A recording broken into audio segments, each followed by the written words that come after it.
Hare Krishna. I welcome all of you to our Bhagavad Gita class. The objective of this class is to enable reading of the shlok, to understand the meaning of the shlok, and to help understand the basic philosophy of Gita. We are on chapter 14. We'll start chapter 14 today. And chapter 14 is called The Three Modes of Material Nature.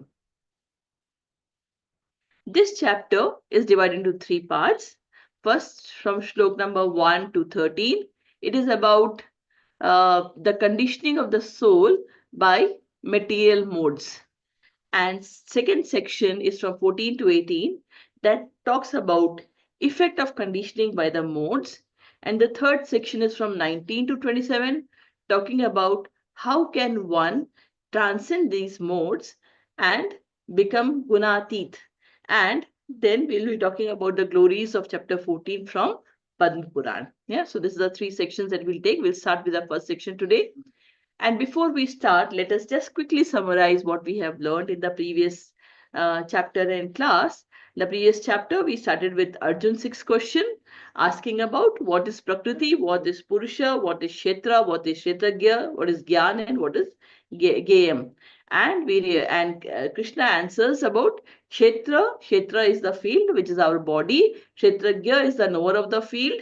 And Gyan is knowledge. And what is Gyan? What knowledge? It is to know about body, soul, and super soul. That is the Gyan Krishna talked about in chapter number 13. And then we learned that our body is made up of 24 elements. It is our body is actually made up of material nature, Prakriti, the material nature, and that is 24 elements. And then we talked about that it is earth, water, fire, air, ether. Then about the Gyanendriya, then about the Karmendriya, the working senses. Then we talked about the sense objects, sound, taste, smell, form, and touch. And then we talked about mind, intelligence, false ego, and Pradhan. And when we talked about Pradhan, about talking about the body, composition of the body of these 24 elements, we said Pradhan is basically the unmanifested state of three material modes. So the three material modes are mode of passion, ignorance, and goodness. These are the three modes. But when it is in the 24 elements, the pradhan is actually in unmanifested stage. It is not active. It is yet to be made active. So that is what we learned.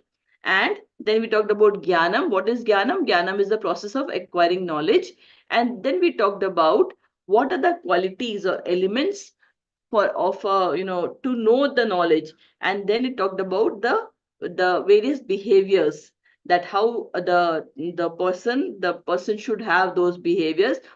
Or if he is a devotee, he will develop by default these behaviors, and then you are actually making the soil fertile or the body fertile to understand these the knowledge, right?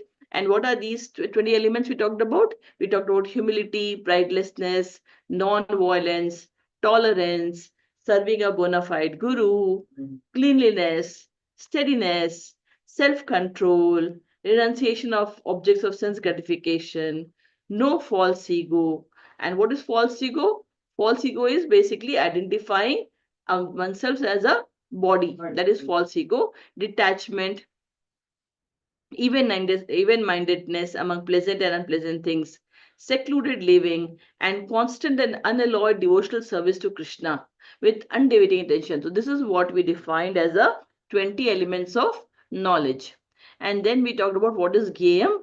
Gayam is the object of knowledge. That is something which is what is to be known. That is knowledge. So Gyan is knowledge, which is about body, soul, and super soul. And what is Gayam? Gayam is what is the object of knowledge. And as per Krishna, the object of knowledge is to know about soul and super soul. And then we talked about various qualities of super soul. It is all pervading. It has legs, hands, and eyes everywhere. Then we talked about it's the source of all senses. It is actually in every element. It is there.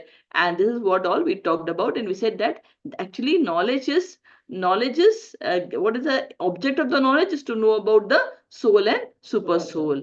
And then in the last class we talked about Gyan Chakshu. Chakshu is eyes, and that is a vision of knowledge. What is the vision of knowledge? It is about the people who have already realized. They have realized that they are not this body but they are soul. And then so that is about the vision. How do they see things? So everything that happens in the world is a combination of Prakriti and Purusha. So what is Prakriti? Prakriti is our material nature. And what is Purusha? Purusha is a pseudo Purusha, is living entity, but actual Purusha is the Supreme Lord, right? But everything that happens is basically the combination of Prakriti and Purusha. Both are eternal. Prakriti is also eternal. Purusha is eternal. But unless unless there is an action between the two, and who facilitate that action is actually done by the Supreme Personality of Godhead, then only the things comes into picture. So if it is someone who has realized, understand that what Prakriti is the doer and Jiva is a non-doer, is actually watching.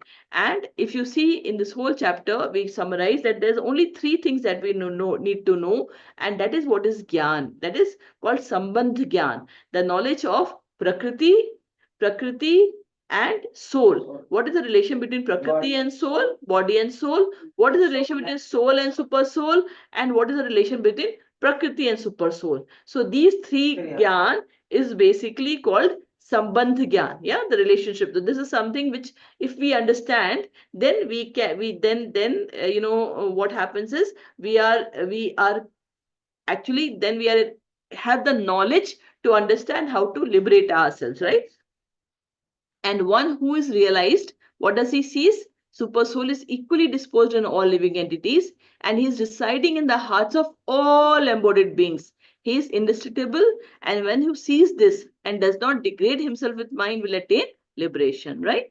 So now let us start the chapter 14, which is and we'll start the first part of chapter 14, which is the conditioning of the soul by material modes. Like, so we go to the 14th chapter, first shlok. श्रीभगवानुवाच परं भूयः प्रवक्ष्यामि ज्ञानानं ज्ञानमुत्तमम् यज्ञात्वा मुनयः सर्वे परां सिद्धिम् इतो गतः श्रीभगवानुवाच परं भूयः प्रवक्ष्यामि ज्ञानानां ज्ञानमुत्तमम् यज्ञात्वा मुनयः सर्वे परां सिद्धिम् इतो गतः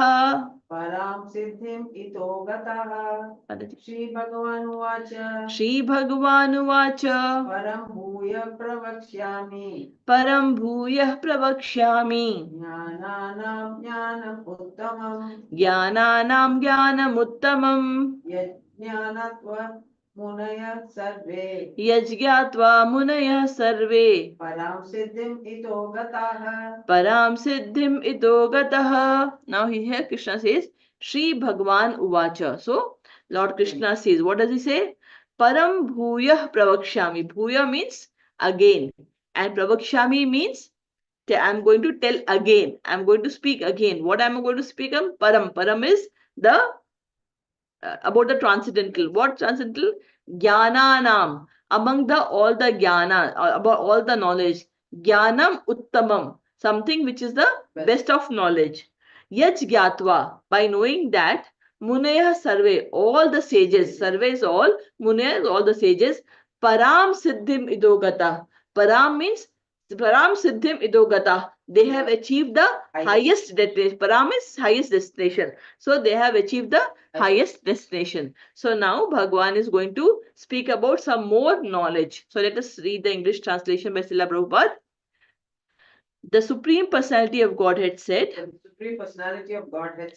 Again I shall declare to you this supreme wisdom, the best of all knowledge, knowing which all the sages has attained the supreme perfection. attain the supreme perfection. So why is Krishna saying this Gyan is the best of knowledge again? Why is giving this knowledge? Because now whatever he is going to speak to us, in the previous chapter we talked about body, soul and super soul, and it is knowledge is knowing that body is separate, soul is separate and super soul is separate, and not identifying ourselves with the body but with the soul, that we are soul, and continuing our journey as a journey of soul is actually the way to liberation. So now he is going to explain that although we have this knowledge and our soul is actually entangled in this body, our soul is entangled in this body. So he is going to explain to us why is this entangled, how is this entangled in this body, and how by knowing that how is it entangled in this body, if we have that knowledge, then only we can free ourselves. Yeah, if we don't have the knowledge that why is our soul entangled in this body, then we cannot free ourselves, right? So in this chapter he is going to explain to us how is our body, how is our soul entangled, why is our soul entangled in this body. And that is why he says this knowledge is the best of all knowledge, because when you know this, then you have the right knowledge which can help you to get liberated. And says yach gyatva muneha sarve, and by knowing this, lot of sages have actually attained liberation, right? Now let us go to the second shlok. Idam jnanam upashritya mama sadharmyam agatah सर्गे अपि नोपजायन्ते प्रलये नाव्यथन्ति च इदं ज्ञानम् उपाश्रित्य मम साधर्म्यम् आगतः सर्गे अपि नोपजायन्ते प्रलये नाव्यथन्ति च. Now Krishna says, yeah, Mataji. Idam jnanam upashritya mama sadharmyam agatah sarge api nopajayante pralayena vyathanti cha. Krishna says, idam jnanam. Idam is this. Jnanam is knowledge. Idam jnanam upashritya. Upashritya means, upashritya is taking shelter of this knowledge. When you take shelter of this knowledge, then what will happen? Mama sadharmya agata. What will you achieve? You will achieve sadharmya. You will have the same nature like my own. You will have the sadharmya. Sadharmya is here is same nature like my own, like me. Sarge api nopajayante. Sarga is creation. When the creation happens, na upajayante, you will not take birth again. When the creation happens, then you will not take birth again. Pralaya is destruction. When the destruction happens, na vyathanti cha. Even when destruction happens, vyathati in this distress. You will not be distressed or disturbed. So when you have this, when you take shelter of this knowledge, then what will happen? You will actually get the my transcendental nature. And even during creation, sargo api, during creation, no pujayante, you will not get, you will not get, you will not take birth again, and neither during destruction you will get destruction. So let us read the translation by Srila Prabhupada. By becoming fixed in this knowledge, one can attain to the transcendental nature like my own. Thus established, one is not born at the time of creation, or disturbed at the time of dissolution. Right? So Krishna says that now when he says sadharmyam agata, it means you will attain my nature. And then Krishna says, what sort of nature we'll attain? We will be qualitatively equal to have the nature that Krishna has. We have, just like when you take an ocean and you take a drop of ocean, then all the qualities of the water of ocean is also there in the drop of ocean. If we take a drop of blood from our body, whatever the qualities is in the drop of blood of our from our body, same quality is there in all the blood that is flowing in our body, right? Similarly, the soul will have all the qualities that Krishna will have, but quantitatively it will be infinitesimally small. So Krishna is basically Vibhu. He's great, and which cannot be even conceived, and the quality that will achieve the soul, it is anu, it is extremely small. So it's infinitely small, where that will be infinite, right? So that is also basically what sort of sadharmyam will the soul achieve. It will be qualitatively same. Then it says idam jnanam. Now what is the gyan? This gyan is basically the transcendental knowledge. Transcendental knowledge is the knowledge beyond the knowledge beyond the three modes of material nature. It is beyond the three modes of material nature, right? Then third, mama yonirmahad brahma Mama yonirmahad Brahma. tasmin garbham dadhamyaham Tasmin garbham dadhamyaham. sambhava sarvabhutanam Sambhava sarvabhutanam. tato bhavati bharata Tato bhavati Bharata. mama yonirmahad brahma Mama yonirmahad Brahma. tasmin garbham dadhamyaham Tasmin garbham dadhamyaham. sambhava sarvabhutanam Sambhava sarvabhutanam. tato bhavati bharata. Tato bhavati Bharata.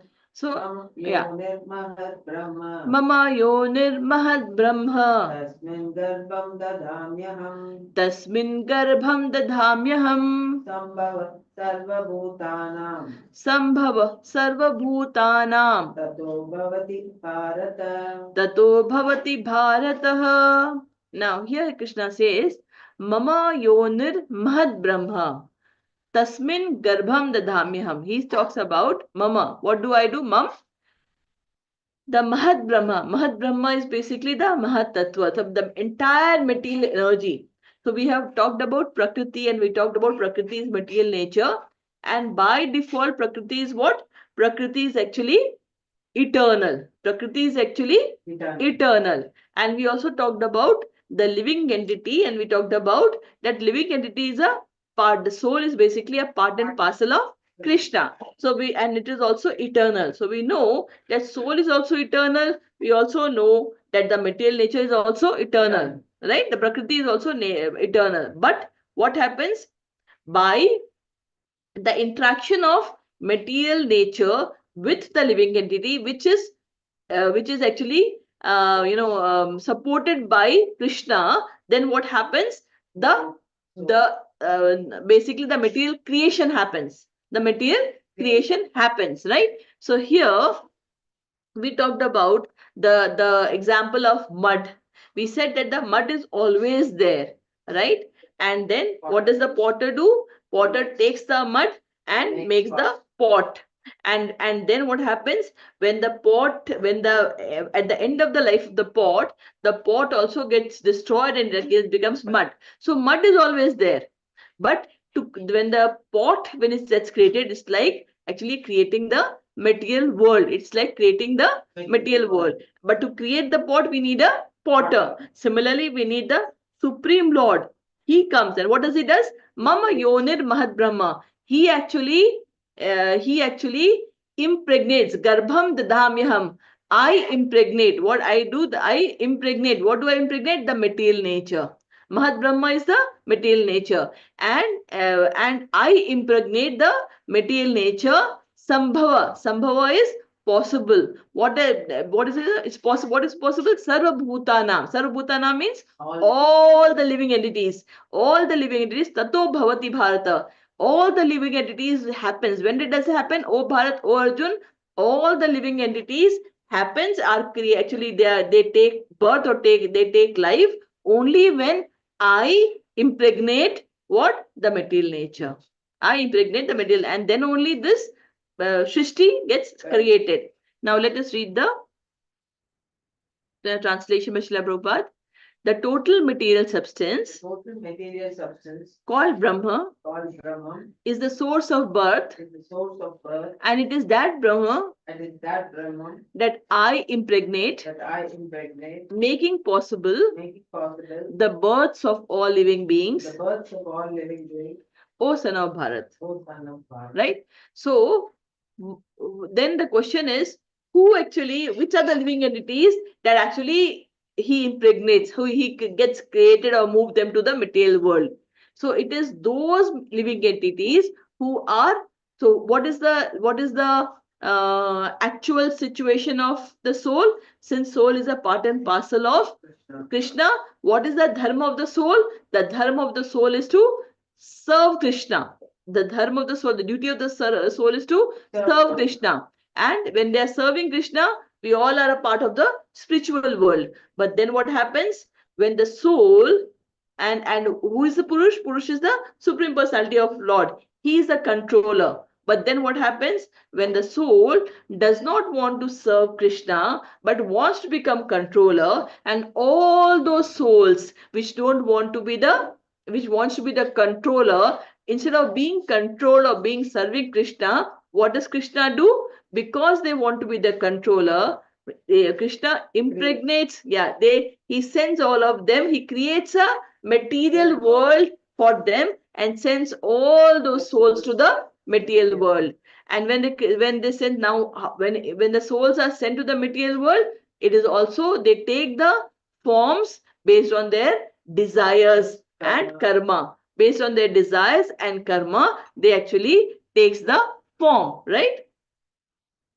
And what is the difference between the Lord and the Jiva? The Jiva is the soul. The difference between the Lord and Jiva is, although the Lord creates everything, but he does not get entangled in the whole process. He's always above the material world that he's creating.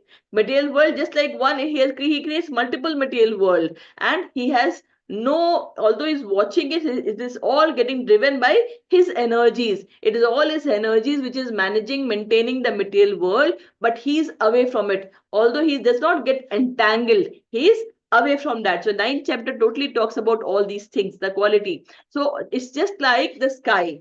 The sky is always there, pervading the entire universe, right? But it is away, it is aloof. It doesn't mix with the material nature. So the sky is always there, but it does not get entangled with the entire thing, which it is all pervading. Similarly, Krishna is always there. It does not get entangled with this material world. It's enjoying separately in the spiritual, in the Vaikuntha Dham. It's all in the Golok Dham. Krishna is always there, right? But what happens? The living entity, the jiva, which gets impregnated to this material world, actually gets entangled in the material nature. So material nature is basically is the controller when it comes when the jiva is sent to the material world. When the living entity is sent to the material world, the material energy is the controller. And what it's called Maya. It is called Mahamaya. It's controlling that. And then what happens? The living entity is gets entangled thinking, and what does the Maya do? Material energy do? It actually wraps the jiva in such a way that it forgets its actual position. Actual position is it is a part and parcel of the, and it starts recognizing themselves with the body. So when the living entity comes to this world, it starts recognizing themselves as a body. And so that is what the Jiva, that is the difference between Lord and Jiva. Jiva gets entangled to the material world, whereas Lord is far away, doing his own thing, not bothered, creates and leaves it, right? To be managed by the material energy. Let's go to the next shlok. So we in the ninth chapter, we have read this shlok.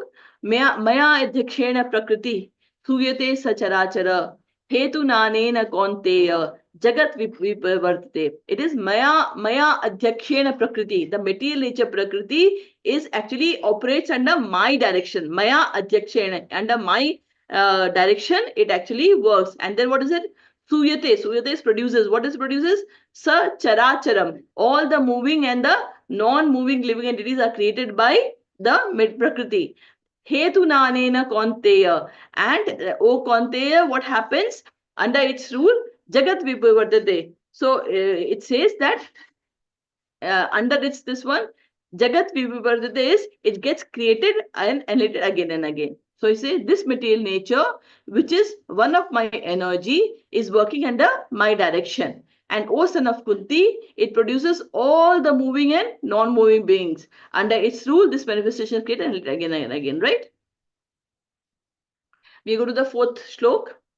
सर्वयोनिषु कौन्तेय सर्वयोनिषु कौन्तेय मूर्तयः सम्भावितः तय सम्भावन्ति या तासां ब्रह्म महद्योनिर् तासां ब्रह्म महद्योनिर् अहं बीजप्रदः पिता अहं बीजप्रदः पिता सर्वयोनिषु कौन्तेय सर्वयोनिषु कौन्तेय मूर्तयः सम्भवन्ति यः मूर्तयः सम्भवन्ति यः तासां ब्रह्म महद्योनिर् तासां ब्रह्म महद्योनिर् अहं बीजप्रदः पिता. बीजप्रदः पिता. Krishna says, Sarva Yoneshu Kaunteya, O Kaunteya, in the entire yoni, and in the entire species that is there, Murteha is takes form Sambhavatiya. And the Sambhavati is that is possible. Yeah, Mataji, why don't you read first?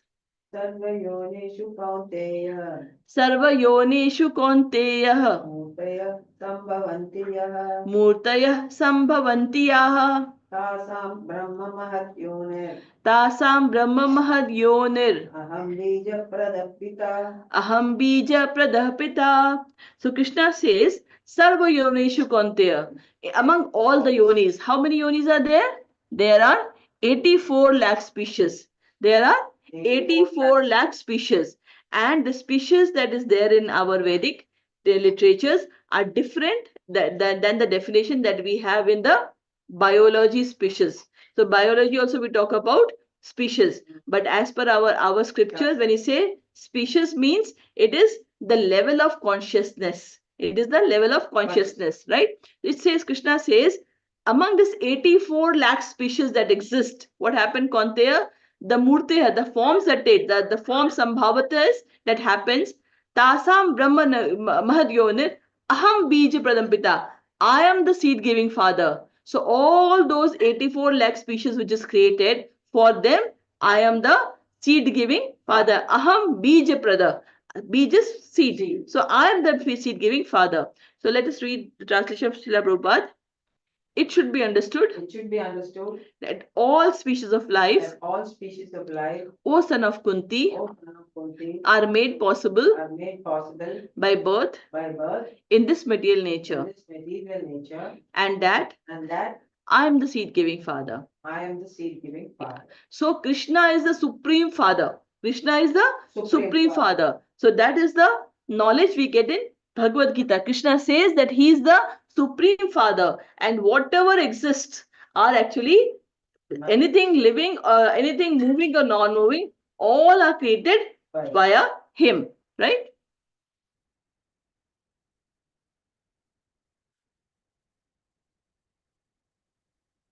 So now we move to slok number 5. Sattvam rajah tama iti तत्त्वं रजस्तम इति गुणाः प्रकृति संभवा गुणाः प्रकृति संभवा निबध्नन्ति महाबाहो देहे देहिनम् अव्ययम् सत्वं रजस्तम इति Sattvam rajastama iti. Guna prakriti sambhava Guna prakriti sambhava. nibadhnanti mahabaho Nibatnanti mahabaho. dehe dehinam avyayam. Dehe dehinam avyayam.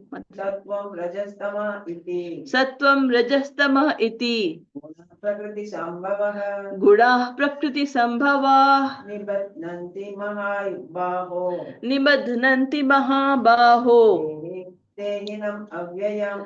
dehe dehinam avyayam. So now from shlok number 5 to shlok number 19, Krishna explains the Prakriti, material nature in detail. Right? Now, Krishna says the first, this shlok, fifth, he starts talking about the qualities of the guna. Guna is the quality of material nature. And he says, Sattvam Raja Tama iti. There are three guna. Guna means there are three guna. There are three qualities of Prakriti Sambhava. It's possible the Prakriti has got three qualities. Sattvam. Sattvam is mode of goodness. Raja is mode of passion. And Tama is mode of ignorance. And it's Krishna says that these are the three qualities, Prakriti Sambhava. And then he says, Nibadhnanti Mahabaho. A Mahabaho. Mahabaho is Arjun. O Arjun. Nibadhnanti. Nibadhnanti is it binds. Binding. What does it bind? Dehe Dehinam Avyam. Dehe means body. And Dehinam means the soul. The living entity inside the body is Dehinam. So Dehinam and Avyaya is eternal. Avyaya is that something which cannot be spent, right? Avyaya. Imperishable. And that is eternal. So in the soul which is inside this body is actually it is actually bound. It is bound by the three modes of material nature, which is Sattvam, Raja and Tama. These are the three good. As soon as the living entity gets moves to the material world, the living entity as such is pure, right? But as soon as the living entity is sent to the material world, it gets conditioned. It becomes entangled. It becomes conditioned. And what does it get conditioned with? It gets by the three modes of material nature. So let us read the translation. Material nature consists of three modes: goodness, passion, and ignorance. When the eternal living entity comes in contact with nature, O mighty armed Arjun, he becomes conditioned by these modes. Right? Now, for us to understand these modes, we'll have to understand. Now a question can come to our mind when we look at this material world. We talked about that there are 84 lakh species, and species is a kind of consciousness, the state of consciousness. There are 84 lakh species that we have in this material world. And when we look at the material world, no two people are similar, right? Everyone has a different way of thinking. Even in a family, we don't see all the family people think alike. Everyone is different. Their behaviors are different. Their color may be different. Their height and may be different. Their in a society we see everyone is different. Not only about human. When you talk about the birds, look at the birds. There are a variety of birds in the universe. When look at animals, similarly there are a variety of animals. Look at the material nature, the beautiful nature. It has got so different colors, different plants, different so many shades that we have, and the material nature is full of all these things. So why does this variety happens in the entire material world? So all these happens is because of these three modes of material nature. Whatever behavior we have is because of these three modes of material nature. Now, to understand that, we can compare. A very common example that is taken is about the three primary colors. We would have learned in our school that there are three primary colors, which is red, yellow, and blue. These are the three primary colors. And all the colors that we see around is basically a combination of either two or three or multiple in different percentage when we say. So basically there are only three primary colors: red, yellow, and blue. But all other colors that is created in the universe is basically a mixture of all these three things. Similarly, there is only three gunas, that is goodness, passion, goodness, and ignorance. passion. There are only three. But each and every individual has these three qualities in different proportion, and accordingly the behavior of people are. Yeah, it all depends upon at what quality. No one is pure. No one is pure. All of us have, everyone has these three things: goodness, passion, and ignorance, but at a varying degree. And accordingly, their behavior, their nature, the way they respond, the way they act, everything gets defined by that. Right?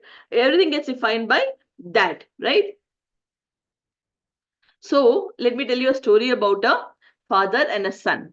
Right? So what happens is, once a very rich father, he was a big businessman and he had two sons. So what happened? The younger son came to him and said that, father, you please give me my share. I want to go away and take care of my business. The father says, why do you want to go away? We are, I'm getting old. You and your brother are there. Everything belongs to you both only. So why don't you, stay here and take care of things along with your brother? Yeah. He said, no, no, no, no, I don't want. I want to enjoy independently and I want to go and have, please give me my share. I don't want to do business with my brother. I would like to do on my own and do my things on my own. Father tried to convince the younger son for quite some time, but when the son was adamant, he says, fine, you want to go? Go. And then what happened is, the son actually went away to the city. Now this son went to the city, a young son having lot of money. So there, what happened, when you have lot of money, he actually initially tried to do something or the other, but finally he got into some association. He spent all his money, and when you see you have rich, you have money, then what happens? So you basically, he started enjoying his life, looking for more happiness, and finally, he actually lost all his money, and finally he became a beggar. Now when he became a beggar, he was actually begging near a temple. Now someone from that village happened to visit that city. Now he saw this son and said, okay, this looks like the same son of the younger son of that rich person in our village. So he went to him and said, are you this? He said, yes. Why don't you come, and your father is so rich, why are you begging here? He says, no, no, no, I cannot go because I've already taken my share. He said, doesn't matter. Why don't you come with me? He tried to convince the younger son, and he took the son back to his father. Now, when his father saw his son coming back, he was extremely happy. He was very happy, and he actually, threw a big party. So to welcome his son, and he did a big yagna, and he called everyone for. He gave a big, what do you call it? He had called everyone for a big dinner. And then what happened? Now the elder son was a bit confused. He said, father, I was always here with you. I was always serving you, but you never did this to me. But my younger brother, he actually, he fought with you. He went away, and now when he has returned, you are actually so happy, and you are doing such a great, lavish party on for him. He says, son, I'm very happy that he has come back. And that is why I'm doing that. And you were always sensible. Yeah. So I did not had to put that effort. So you were always sensible. You were always on the right track. But finally, I'm happy that he has come back. So that is the situation. We all are like the younger son of God.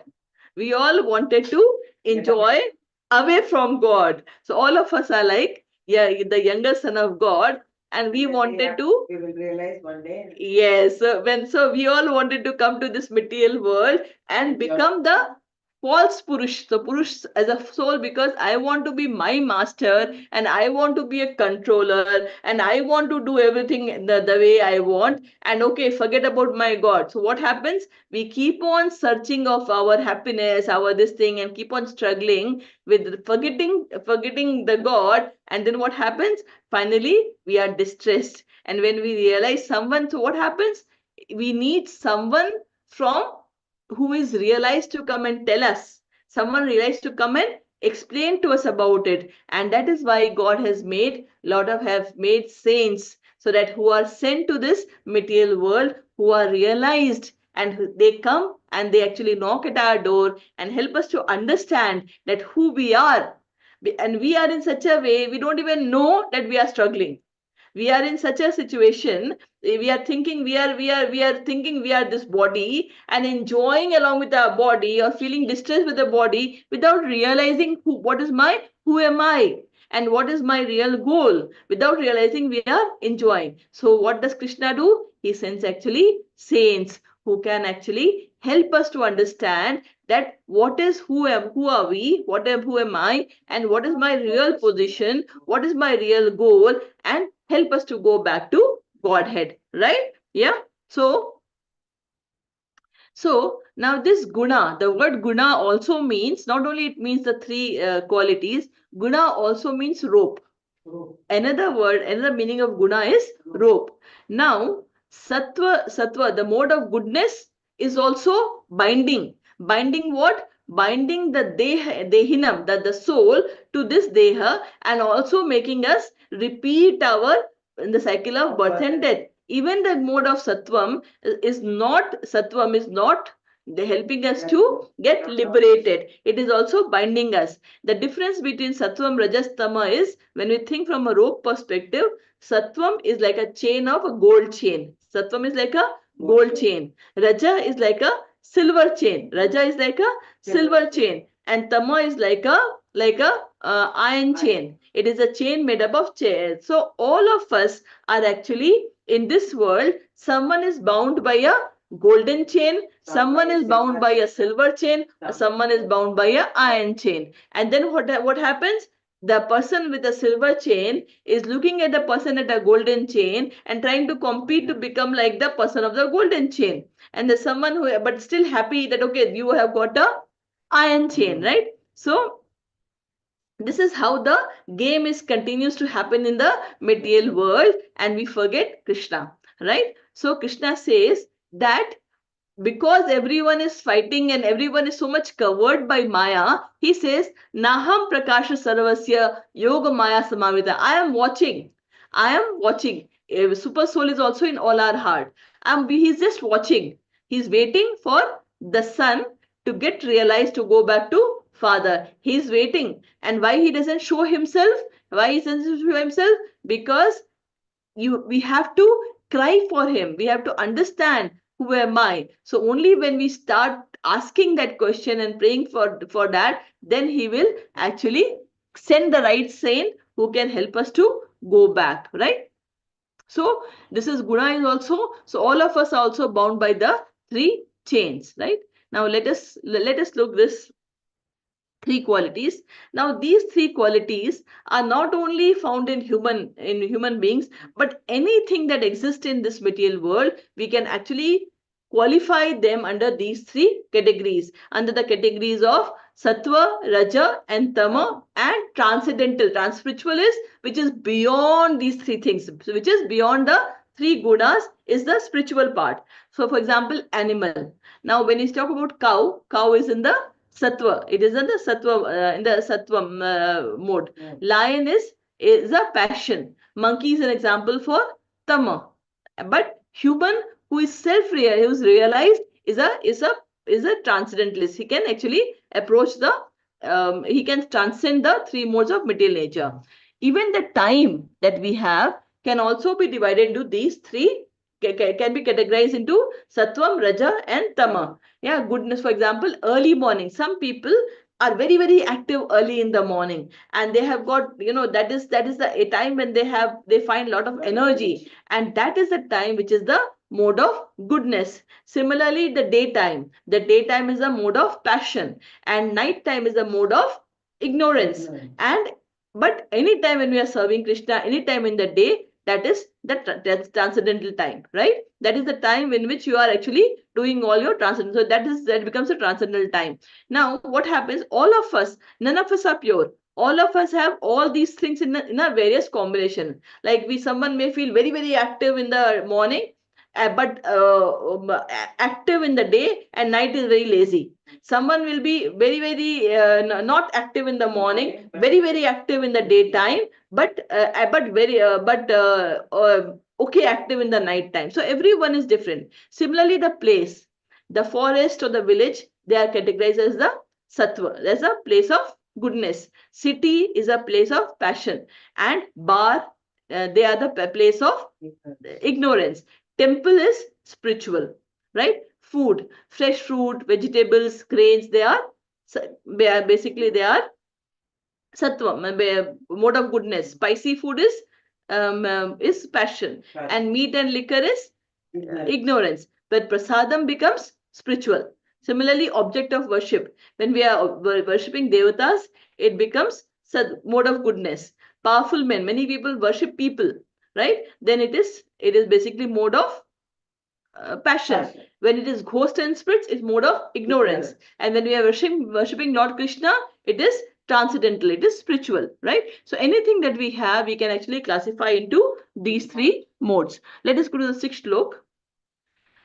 Tatra sattvam nirmalatvat तत्र सत्त्वं निर्मलत्वात् prakashakam anamayam प्रकाशकम् अनामयम् sukha sangena badhanati सुखसङ्गेन बध्नाति jnana sangena chanagha सङ्गेन चानग tatra sattvam nirmalatvat तत्र सत्त्वं निर्मलत्वात् prakashakam anamayam प्रकाशकम् अनामयम् sukha sangena badhanati सुखसङ्गेन बध्नाति jnana sangena chanagha. सङ्गेन चानग Mataji.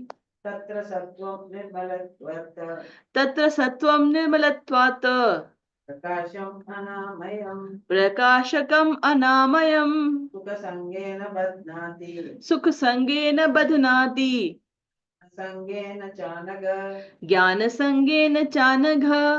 Anagha is addressing Arjun. Anagha means a sinless person. So Krishna addresses Arjun as Anagha, O sinless one. Tatra sattvam. Now in this shlok he is explaining the quality of sattvam.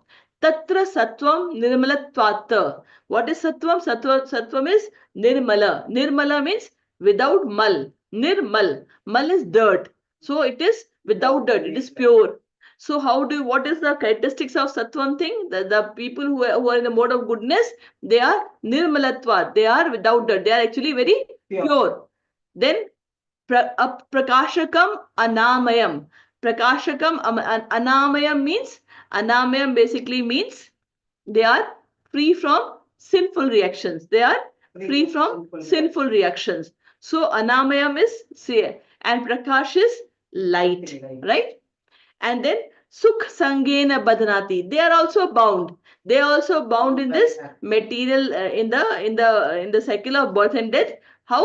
By sukh sangen, because they are always happy, and sangen, their association of happiness, jnana sangena, and by jnana. So because of their, because they are very satisfied, I am happy, and because of the knowledge that they have, they are happy that okay, fine, everything is fine, and let me continue the way I am living, not trying to come out of this cycle of birth and death. They are happy, and basically the way they are into, they think that this is perfectly fine, and they are identifying themselves with the soul, with the body, and they are looking only at their bodily happiness, and that is okay for them. So what happens when we are in that mode? Then it is basically that binds us, the happiness and the gyan, which is binding, which is not making us realize the difference between the body and soul, is actually binding us for in the cycle of birth and death. So let us think into this. So Tatra Sattva, let's read the translation from Srila Prabhupada. O sinless one. No, it's okay. O sinless one. The mode of goodness. The mode of goodness. Being purer than the others. Being purer than the others. Is illuminating. Is illuminating. And it frees one from all sinful reactions. And it frees one from all sinful reactions. Those situated in that mode. Those situated in that mode. Becomes conditioned. Become conditioned. By a sense of happiness. By a sense of happiness. and knowledge. Right? So the question is, why do we suffer in our lives? We all suffer, right? Something or other. We each and all of us have some or other reasons to suffer. Why do we suffer? Sins. Previous sins. Right? Because of the sins either we have done in this life or the previous life. So what happens as soon as that becomes mature, that then we actually suffer that now if there is if there's no sin, if the sin is already taken care of, then what will happen? We'll become pure, happy, right? So that is why Krishna says Sattvam Nirmalatatan Prakashakam Anamayam. So the people with the who are in the mode of goodness, they are happy because they have already taken all their sinful reactions are already taken care. They have already finished all their sinful reactions. Again, when their sins are done, again they will be in distress. But they are mainly in the mode of happiness because that's it. Now think about if we have to enter a room which is dark. What will happen? When we enter a room which is dark, we are not sure. We'll be very conscious because we don't know what exactly is inside the room and how. And we'll be very conscious, right? That we should not fall, right? But what happens if I switch on the light? Then I can see everything what is there in the room and I can walk nicely in the room, right? Similarly, the prakash that Krishna talks about in this shlok is about the prakash of gyan. When we get the gyan, then what will happen? When we have the knowledge, then we know, okay, what I am facing now is because of my prarabdh, because of the karmas I have done, I have to suffer. So the people who are in the mode of goodness, they have more knowledge. They understand the karmic cycle. They understand that I am suffering all these distress in my life because of my either the karmas that I have done in this life or in previous life, right? So they are knowledgeable from a karmic perspective. So the behavior that they will have is more tolerance. They will know, okay, suppose I am eating and I cut my tongue, then what will happen? Will I blame others that why my tongue got cut? Yeah. So they know that it is my tongue is cut because of me. Similarly, what I'm suffering is because of my reactions. So they will actually tolerate and then they will try to look at the positive side and try to move forward in their life. But if suppose there's a person in the mood of passion, it will start. What will it start? Okay, this has happened with me. They will start having reaction. So, and that's why the person who is in a mode of goodness is more happy because he understands, he has acknowledged. And now the next line Krishna says, Sukh Sangena Badhanati, but still they are bound, they are still conditioned. Why they are conditioned? Because the happiness gives them the gyan and happiness that they have makes them feel proud. Because the gyan and happiness that they have actually makes them feel proud that I am superior than others. I am superior than others. They may have read lot of scriptures. They may have read lot of so they have that knowledge, and that knowledge they become proud of that knowledge that they have, and because of that, that actually leads to the bondage, right? So with this, we move to the next shlok, 14.7. रजो रागात्मकं विद्धि तृष्णा असंग समुद्भवम् तन्निबध्नाति कौन्तेय कर्म संगेन देहिनम् रजो रागात्मकं विद्धि तृष्णा संग समुद्भवम् तन्निबध्नाति कौन्तेय कर्म संगेन देहिनम् माताजी रिपीट रजो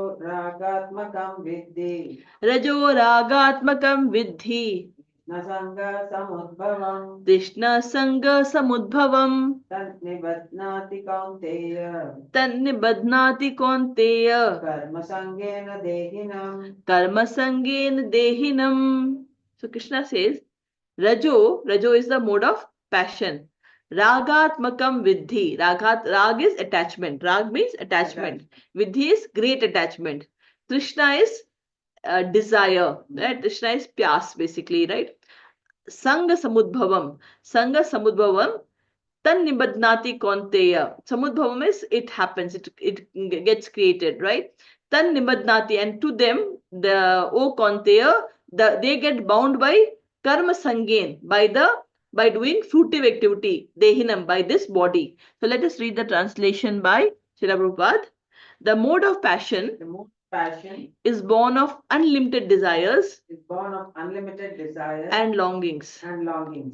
O son of Kunti, and because of this, the embodied living entity is bound to material fruitive actions. So, the mode of passion is actually defined by the attraction between man and woman. Yeah, so that is passion, that is the rag, the attachment. Now, because of this attachment between the man and woman, so what happens? They want to they want to enjoy, then they want to have a family, then they want to have a house, then they want to have a car, then they want to have a status in the society, and then they want to maintain their status. So all those things happen just because of the attraction between the man and woman, right? So Krishna says rajo ragatmikam vriddhi, because of the increase in the attachment, or the attraction between the men and women, the men, the people, basically the people, they get actually bound into lot of activity, and they, it becomes more of a mandatory to have those duties for material happiness. Because when we have a family, we have to work, we have to ensure that my child has a nice education, so all these things happen. So it is all because of being in the mode of passion. And then what happens with that, dehi is basically the body. So that, what does it bound? Then it basically it leads to karma sangain, to lot of material activities that has to be done for fruitive reactions. And that is how the person who in the mode of passion gets bound, right? So let us read the English translation. The mode of passion is born of unlimited desires and longingness. Longings. O son of Kunti, and because of this, the embodied living entity is bound to material fruitive actions. Right? Right? So this is how the passion binds us to do work. I mean, all of us are going through that or have gone through that, right? So this is what happens. But when we have the right knowledge, what we can do, we can actually put Krishna. So we'll read how actually we can come out of it and what is the right way of living. Later, Krishna will explain us. So first, he's helping us to understand exactly when we are doing this thing, in what mode we are in, and how those mode affects us. Right. And when we understood that, then we have the realization, and then we can help and see how we can disentangle our soul to get liberated, right? So with this, we will finish today's class. So Hare Krishna, let us now read and chant our Maha Mantra. Hare Krishna, Krishna Krishna, Hare Hare, Hare Rama, Hare Rama, Rama Rama, Hare Hare. Hare Krishna, Hare Krishna, Krishna Krishna, Hare Hare, Hare Rama, Hare Rama, Rama Rama, Hare Hare. Hare Krishna, Hare Krishna, Krishna Krishna, Hare Hare, Hare Rama, Hare Rama, Rama Rama, Hare Hare. Hare Krishna. Thank you.